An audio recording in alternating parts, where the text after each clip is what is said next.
Hello guys. We are now discussing post-colonial literature and post-colonial societies, their special character, and we saw about 5 models, how to approach models, or we can say approaches to study this post-colonial literature. First one is national and regional models. Second is comparative models. Third is black writing model or race-based model. Fourth is language and place. And fifth one is colonizer and colonized. And now the sixth one. Sixth one is by Max Dawsonville's model, and that is dominated and dominating. Dominated and dominating, or you can say oppressed and the oppressor model. The relationship, how this relationship has its impact on literature and the relationship between societies. Actually, what happened, Max Dawsonville, he did not, this is not a model that an approach that he prepared for studying the post-colonial societies, but this was, he was exploring studies of social life, and literary and literature, social and literary aspects in that relationship between the oppressor and the oppressed. He made studies of the French African, Cuban, Black American, and the Caribbean. So French Africa made studies of the societies French Africa, the Caribbean societies, Black American,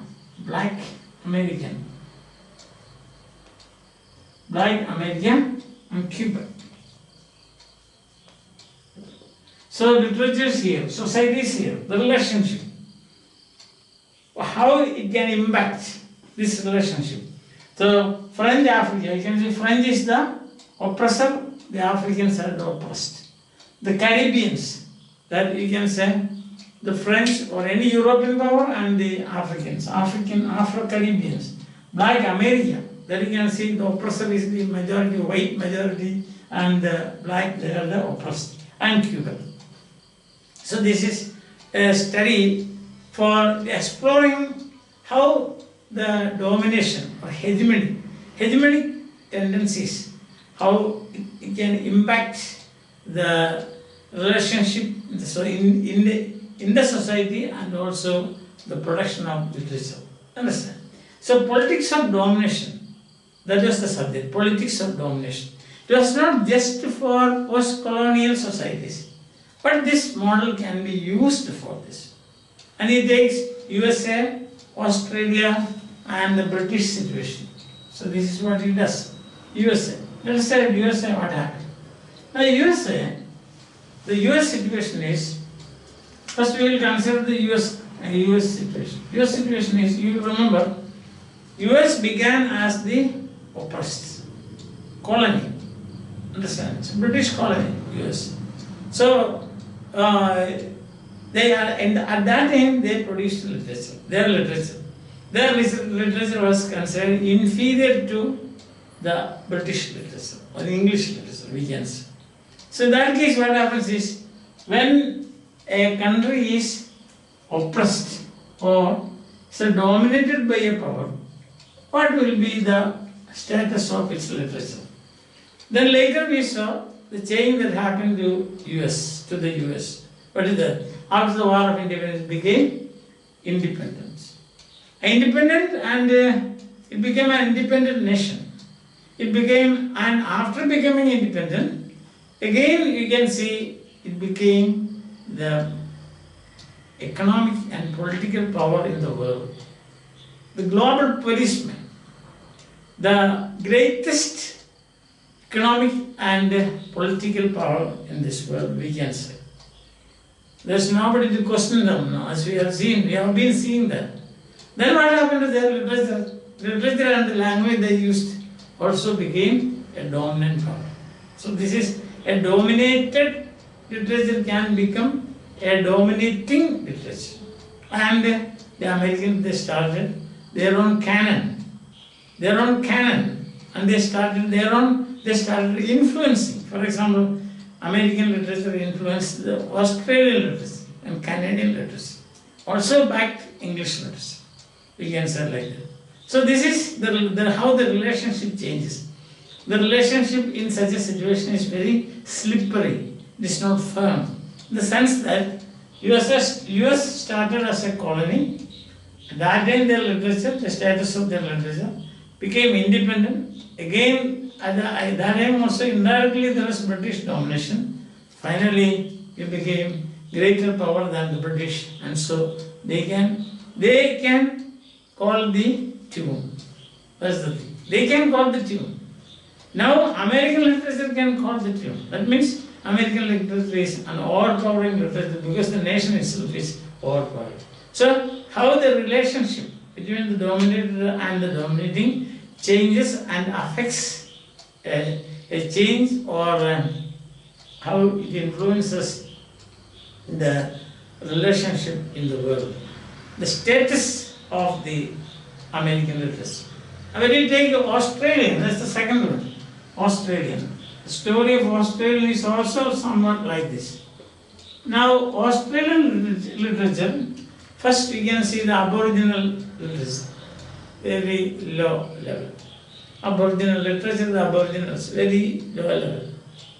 And that literature was dominated by white Australian literature. Look at that. So there is one oppressor and there is an oppressor. But white Australian literature was dominated by the British. Look at that. And probably even now, there is influence of the British. Australian literature did not come up to the level of American literature. So we can say that first, the Aboriginal literature was dominated by white Australian literature. Then white Australian literature is dominated by the British at that time when Australia was a colony. Now Australia is an independent nation. They are asserting themselves.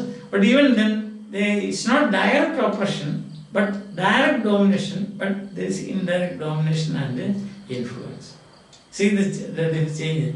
Change in themes you will find. Change in designs you will find in this. So change in themes, change in designs, change in the literary forms, etc., is determined by this factor of domination. That is what Max Dawson will establishes in his studies of the relationship that can undergo changes depending on the power of domination and those who are dominated. Understand? When you take the example of, say, Ireland, Irish, Welsh and Scottish literature, that is the third he says. Irish, Welsh and Scottish literature. Scottish. In fact, the victims of the first British expansion, these countries are the victims. You can say they were colonies. But you know what happened after something? They were involved in colonization. These countries were involved in colonization of other countries, along with the Britain. Therefore, they lost the status of the colonies. See that? So they also became a dominating power, not a dominator. They started as dominator. They were under the British expansion. They started as, we can say, semi-colonies also, and also they were dominated by the British. But then, or oppressed, we can say, by the British. Then after some time, what happened? They also became part of this colonization process. So they lost their position as colonies. So this probably might have affected changes in the literature produced in these countries. So you see the model that Maxwell presented before us, the approach that Maxwell presented before us, after his explorations of this relationship of the dominated and dominating, oppressed and oppressor, in French Africa, Black America, Quebec, and the Caribbeans, says this model can be applied to this US, to Australian, and also to these Irish, Welsh, and Scottish literatures. Now, one of the most, what we can say, reaction, this dominating literatures or powers, they are always subversive. Their attitude is subversive. They don't want other literatures to come up to that level. When you are subversive, what happens is there will be reaction. See, that's what Salman Rushdie. He wrote, the empire rides back with a vengeance to the center. So that's the reaction. Right? And these oppressed colonies, now independent, they started questioning the metaphysical assumptions of ordering the reality of this world based on oppressor-oppressed, governor-governed, ruled, ruling. This binary. So after independence, I suppose you are following the so-called oppressed countries. The countries whose literatures were subverted by the dominating power, using their hegemonic tendencies. Hegemony is that's a word used very often in post-colonial studies, isn't it? It comes very handy, hegemony, isn't it? And it's a beautiful word also. It sounds hegemony. Yeah. So that's of course different thing. So what happens is subversion, that will be answered by reaction. Understand? And revolt. This is what happened in India. This is what happened in all colonies. So these colonies, once they became independent, they asserted themselves. They wanted to become central. So far they were peripheral. So they wanted to become. So they are ambitious to become central. So what happened? They started questioning these binaries. Ruled. Dominating. Governed. So what is the basis for this? What assumption? All these assumptions are wrong. So you have to deconstruct such assumptions. Canon, what do you mean by canon? Who is there to fix this canon? And so what happened is a number of writers, George Lamming, J.M. Coetzee, you have heard of Coetzee, no? And then you have got Wilson Harris, V.S. Naipaul, such great writers, no? And Patrick White, Chinua Achebe. Then you have got Jean Rice, and Margaret Atwood. Half a dozen writers, prominent post-colonial writers. What happened is they started rewriting particular works of the English canon. Rewriting for a new order, to establish a new order. So, English canon, texts listed in the English canon were being rewritten to refix or for reordering the canonical. You understand that? This is the reaction.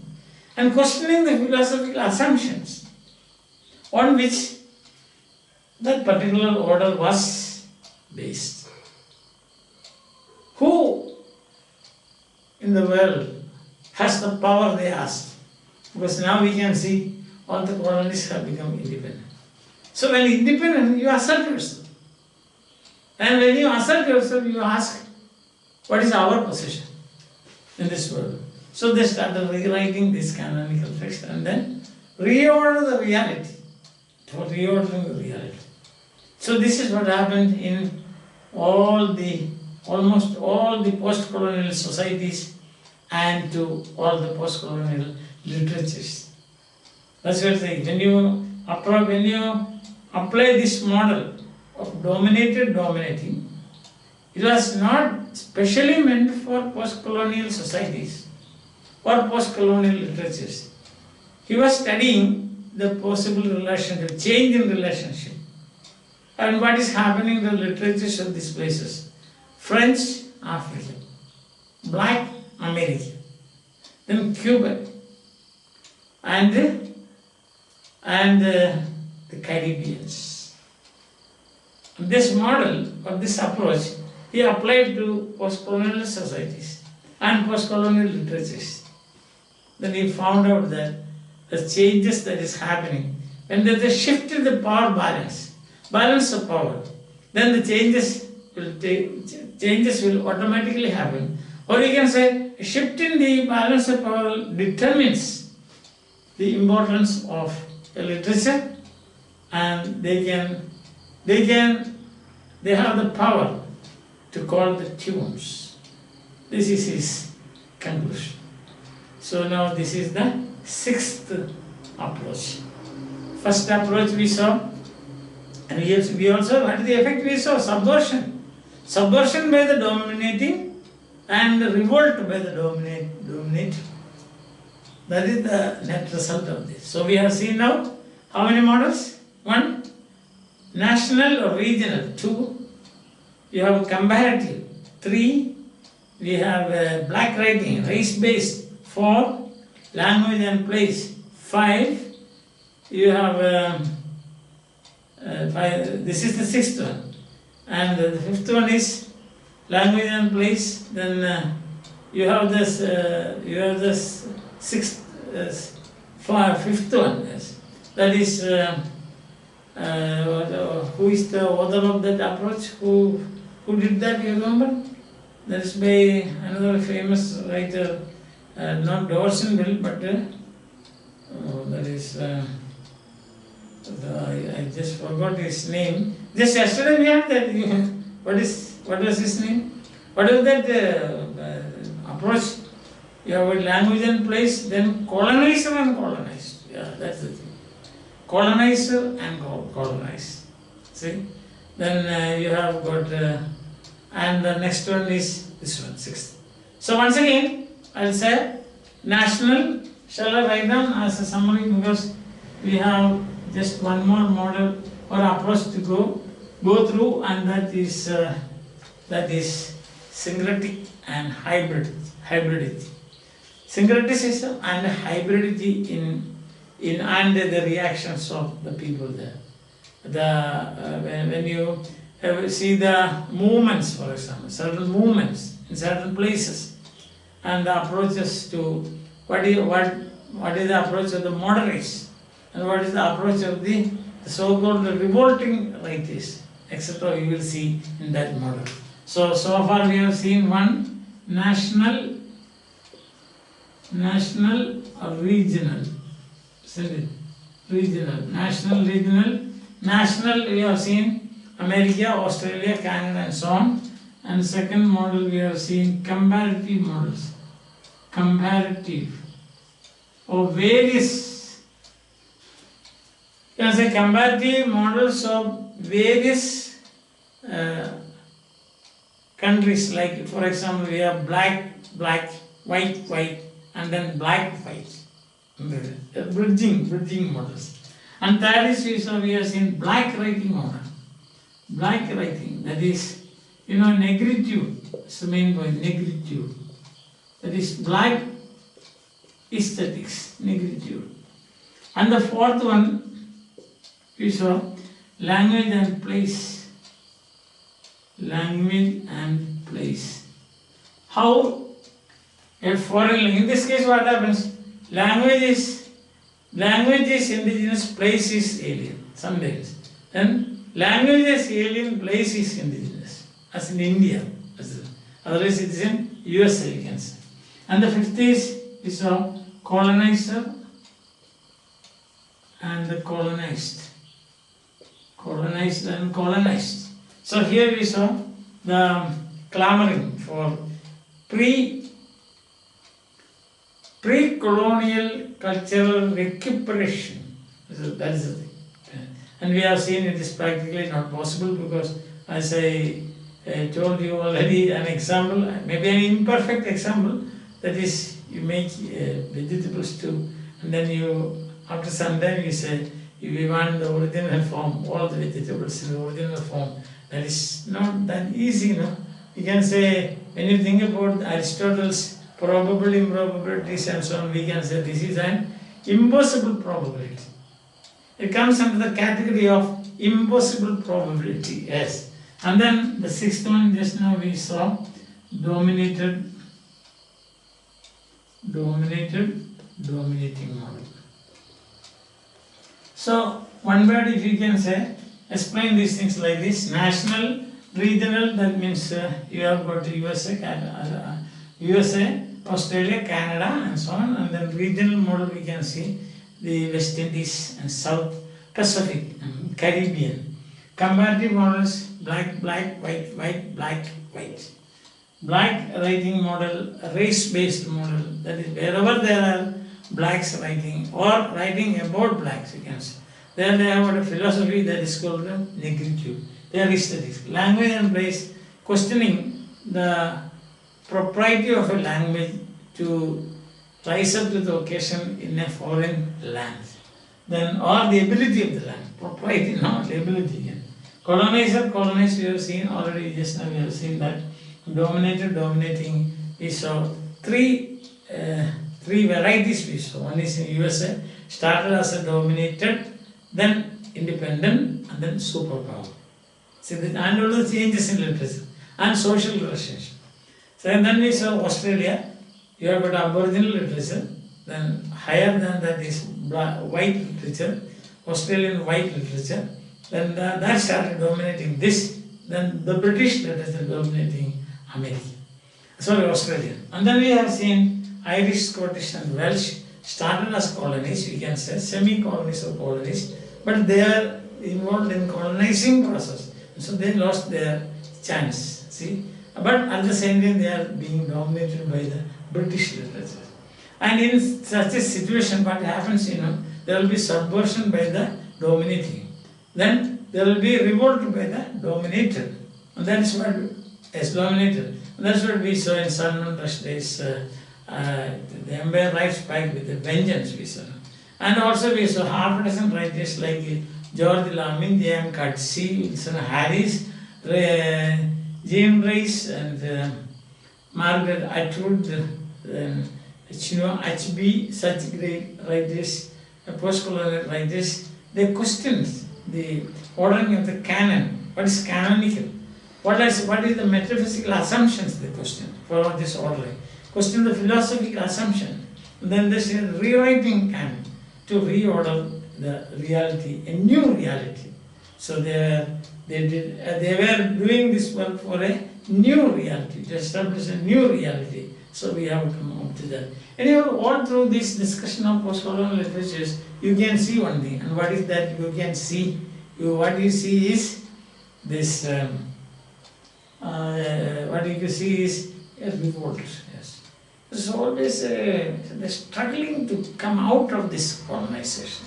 There's a struggle. It is a world of struggle, you can say. So right from the moment you land some foreign power lands, it is like our body. Some foreign element gets into your body, then what will our body do? It will struggle to push out that foreign element, either by way of selling or by way of headache, by way of what's called pain somewhere, some muscles pain, or some fever and so on. So somehow the body will throw out the foreign element. So exactly like that, when a country is colonized, then it is the entry of a foreign element. What happens is, this indigenous people will they start on pockets of resistance and finally they will push them off. Of course, along with just as when a foreign element enters your body, and at the end the body will push it out. But there will be some problems will remain. Some after effects will remain. Exactly like that you will find, even after gaining independence, this foreign powers, their remnants will be there. Some scars will be there. That is what we say in this euphemistic terms, syncretism and hybridity. So the scars against the scars left by this domination, oppression. As you know, yesterday, I think I told you about the story of the West Indies. After 100 years of the landing of the foreigners, the Arawaks and the Caribs were totally exterminated. So it must have left a huge scar on the mind of the people there. And then we call it now what we call euphemistically we say syncretism and hybrid. That's what we say. Okay, so friends, we'll continue this discussion and till we meet again. Bye bye.